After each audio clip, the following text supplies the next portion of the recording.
অভিনেতা বা অভিনেত্রী, হিরো বা হিরোইন যে এমপি হয়েছে, এমএলএ হয়েছে, সে কি করছে সেটাও দেখতে পাচ্ছি। এবং আমি ঘৃণা বোধ করি তাদের দিকে তাকাতে বা তাদের নাম উল্লেখ করতে, এবং আমি লজ্জাবোধ করি যে আজকে সমস্ত সাধারণ মানুষের ক্ষোভ শুধু ওই পলিটিক্যাল পার্টিতে জড়িয়ে পড়ার জন্য।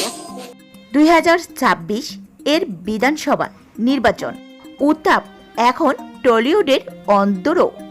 সম্প্রতি অভিনেত্রী লাবণী সরকার, সুপারস্টার দেব এবং কোয়েল মল্লিককে লক্ষ্য করে যে কড়া মন্তব্য করেছেন তা নিয়ে নেট দুনিয়ায় বইছে জোড়ো হাওয়া। কিন্তু কেন এত ক্ষুব্ধ হয়ে উঠলেন এই প্রবীণ অভিনেত্রী? মে 2026 এর নির্বাচনের ফলাফলে দেখা যাচ্ছে টলিউডের তারকাদের মধ্যে তীব্র বিভাজন।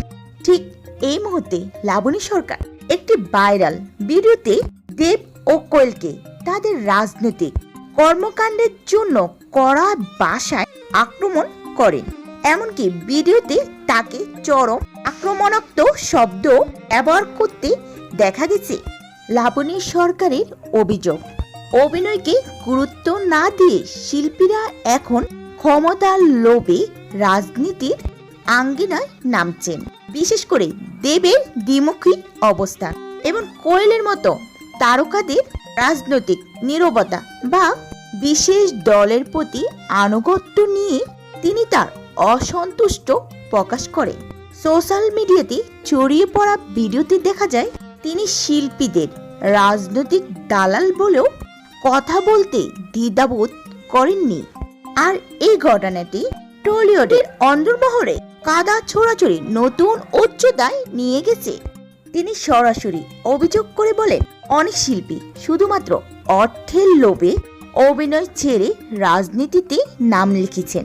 তার মতে যারা শিল্পীর সাধনা ছেড়ে রাজনীতির ময়দানে ক্ষমতা দখল করতে যান তারা আদৌ কি প্রকৃতির শিল্পী পদে যোগ্যই না। তিনি বলেন, তাদের দিকে তাকাতে বা নাম উল্লেখ করতেও আমার ঘৃণা হয়। লাবণী সরকারের দাবি, সাধারণ মানুষের কাছে এক সময় যে ইন্ডাস্ট্রি অত্যন্ত সম্মান ও গৌরবের জায়গা ছিল, এই রাজনৈতিক স্পর্শের কারণে আজ তা কলুষিত হচ্ছে। তবে আপনার কি মনে হয়, লাবণী সরকার কি ঠিক বলেছেন, নাকি ব্যক্তিগত আক্রমণের মাধ্যমে তিনি সীমা অতিক্রম করেছেন? আপনার মতামত আমাদের কমেন্টে জানান।